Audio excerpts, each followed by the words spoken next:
What is up, Pitt fans? Thank you so much for tuning in to Inside the Panthers on YouTube. My name is Steven Thompson, coming at you with another Inside Pitt practice report. And we're going to hit a lot of different things on this episode, from football to basketball to who Wake Forest may or may not start at quarterback this week when they host Pitt. So let's waste no time. Let's get right into it and start with the football side of things, the Pitt football side of things. There is, I believe, a youth movement afoot for this program, for the Pitt football program. Wrote about this for the Sunday after the Louisville upset, but so many of the big plays that you saw in that game were made by guys who will be here for at least a year, if not another year, excuse me, if not longer. You can start with, Veyer at quarterback, throwing for 200 yards, no turnovers, and a couple of touchdowns. Four of the five offensive linemen who paved the way for an improved rushing attack and kept Veyer clean with just one sack on the day. That's Ryan Baer, B.J. Williams, Branson Taylor, and Terrence Moore. A bunch of those guys made their first, at least three of those guys. Yeah. Baer, Williams, and Moore all made their first starts of their career this season. Kanate Mumfield has 2 more years if he chooses to use them.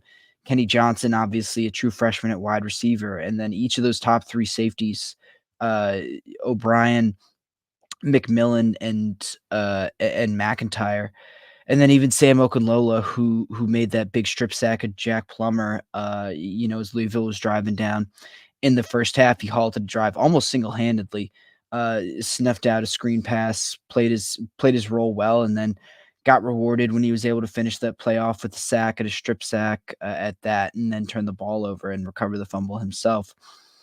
Just so many of those guys who made such big plays and are becoming even bigger contributors down the stretch, especially after the bye week, as the Panthers kind of realized that they maybe needed to change things up, maybe needed to do some different things. They are injecting some youth into this lineup, and while I know that they want to win now, and that's the going to be the company line, and that's what they're going to tell us. I do think there's a part of this program and the coaching staff that wanted to look towards the future a little bit, looked at all the older guys that they had, and appreciated a lot of what a lot of them did, but. There's a lot of young talent on this team. I think I've even said that during the losing streak that this is not a completely bare cupboard, even when they were losing, that this was a program with some talent in it and some stuff to look forward to. And now you are kind of seeing that come to fruition when, guys like Fair, Williams, Bear, Taylor, Moore, Mumfield, Kenny Johnson, PJ O'Brien, Sam Okunlola, like guys like that make big play. Oh, and I left off a bunch of linebackers too. Kyle Lewis, Braylon Lovelace. Those are young guys who are getting significant time right now and making some impact plays. So, Pitt is really in a remarkable spot where they looked primed to be competitive. Competitive is a term I'm using loosely for the time being. I think they can still be competitive for a bowl game if not, maybe I still expect them to maybe fall a little short of that, but they're going to compete for it. But they're able to do that while also building for a brighter future. And this season has been really disappointing, but I don't think it will require a full blown rebuild. We don't have to fire coaches. We don't need to, do anything drastic to really get this program back on track, because I think you can garner a lot of optimism from the way that the young guys are playing. It's not really a phenomenon that this program has had to deal with since before the 2021 ACC championship season. I think all the way back to 2017 when Kenny Pickett made his first start, and then 2018 and the years following, where it was clear that this program had a lot of youth, and that was when Kenny obviously started to emerge. Kalijah Cansey, 2020s when Jordan Addison came into his own. Jared Wayne, I believe, got his first action in 2019. Izzy was a class of 2020 recruit, Israel Abanikanda. So, it clearly took some time to build this program up to the point where they were ready to compete within the conference, and even for a little bit of a stretch there nationally, and could think about, a college football playoff berth for a second, for a brief second, but, it was a second nonetheless. I think it just kind of proves that sometimes you have to take your lumps before you can reach the heights that this team has over the past couple of years. I mean, there were some lean years in there. I mean, the COVID season was the COVID season, but You watch this team in 2019 when they went 7-5, or in 2017 when they were 5-7, and then had some 8-win years mixed in between there. It seemed just kind of like the same old thing until all of a sudden it wasn't. And I think this year we will be able to look back on it in a little while and think this is where the kind of foundation got set up for the next generation of there could be a great Pitt team in the making, if these guys kind of continue on the trajectory that they put forward in just a couple of games. So, moving on to the other side of this week's football game, Wake Forest has a pretty interesting, you can read that as bad situation at quarterback right now. The Deeks entered the year with Mitch Griffs as the starter at quarterback. He played really well in their 3 wins. That was also their first 3 games. He played pretty poorly in their 3 losses, which have been the last 3 games. In the latest loss to Virginia Tech, Griff split time with Mike Kern, a fifth-year senior who had played sparingly. I think only about 13 pass attempts to his name over those 5 years, but he was sharp against Virginia Tech. I don't have the numbers in front of me, but I believe it was about 14 to 22, 166 yards, no touchdowns, but no interceptions either. But Kern was knocked out of the game in the fourth quarter, leaving Griffs to finish the game. And the plot thickens even further. You'd think Griffs would be the surefire star heading into this weekend, but even he's a little banged up. And Wake Forest head coach Dave Clawson said today that they're unsure if even he will be available.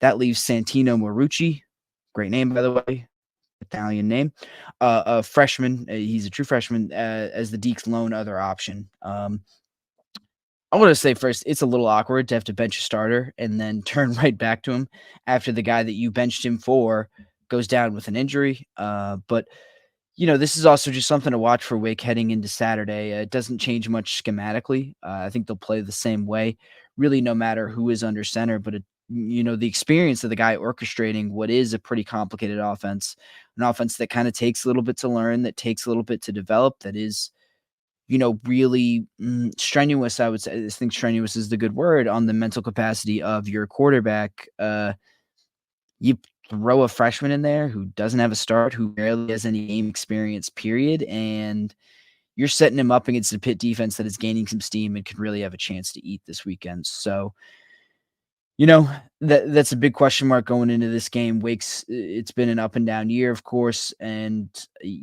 quite honestly, with these developments, it doesn't look like it's primed to get any better. Pitt still has to complete and do their job, but right now things are set up pretty favorably for them.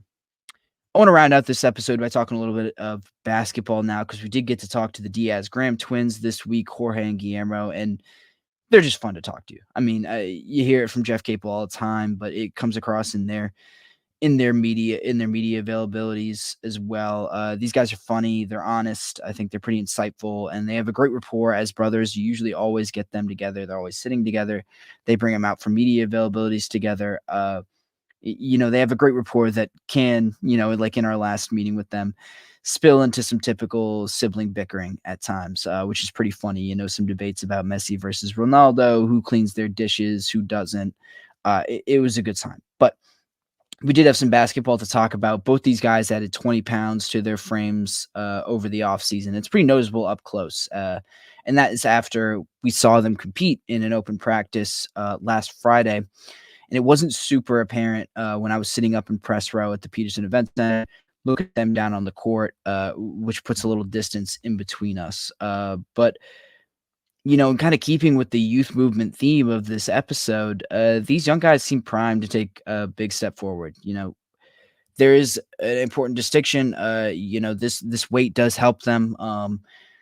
Jorge is still a little bit more of a guard. That's something Jeff Capel's told us, whereas Guillermo is more of a traditional center. But you talk to these guys and they know that this weight is really, for the most part, for both. You talk about how it affects both of them. It's going to affect their defense more importantly than anything. Whether Jorge plays as more as a guard or a wing on offense doesn't really matter. He's still 6'11". He's going to be guarding post players when he comes back down the floor.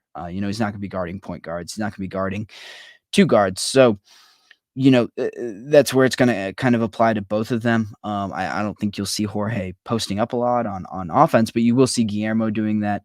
Um, Still, defensively is where I think you are going to see these changes to their bodies really shine through the most. I think about last year during the postseason, during the ACC tournament, the NCAA tournament run, and they talked to us a little bit about this. It took 100% of their effort to even hang in there and stand in tall against guys like Kyle Filipowski, who's 230 pounds, or Armando Bacot, who's 240, and Tolu Smith from Mississippi State, who was 245 pounds. Those guys stood up pretty admirably against those guys. They fought about as hard as they could, but you could see what they were talking to us about, where it took all of their energy just to stand up to those guys. And I think this added weight, well, it's not going to make them the equal of guys like Armando Bacot, who's still going to have 20 pounds on them. It is going to make it easier to stand up to these guys, and it's going to make those few minutes where they are kind of there in relief of Federico, who is still going to start at center. I would have to assume it's going to make those bench minutes a lot easier to bear for Pitt, especially a Pitt team that I think is both more athletic and I think is going to end up being better defensively and more focused on defense, more reliant on their defense than they were last year. These guys are going to be a big part of that. And that added weight, those 20 pounds for each of them is going to be a big part of that as well. They just won't get moved as easily. It'll take less effort to stand up against some of those players that I talked about in the post. And, kind of anything you get offensively from them is a little bit of gravy. I saw Jorge knocked down some really confident threes in that open practice. You see Guillermo handling the ball a little bit more confidently and stronger.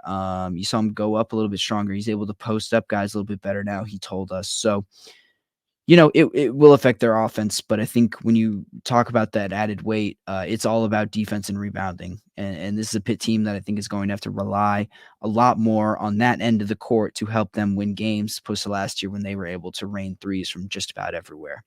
So, overall, I think you'll get more balanced twins, some better defensive twins, and that'll hopefully fuel a more balanced team and a better defensive Pitt team as they enter 2023 and 2024. The start of the season is just 2 weeks away, a little over 2 weeks away, about 3 weeks, I would guess. Their first exhibition is on November 1st, just looking at the date right now. And then the season opener, the regular season opener against North Carolina A&T is on November 6th. So looking forward to that, looking forward to how this all really translates onto the court against live action. But with that, I'm headed out of here. Thanks for tuning into another Inside Pitt Practice Report. Make sure to like this video and subscribe to us on YouTube. That's youtube.com/@InsideThePanthers. Continue to find our reporting from Pitt practices and games all the way up through Wake Forest week, and then as basketball season gets underway. Thanks to you all. Thank you all for tuning in again, and I will see you next time.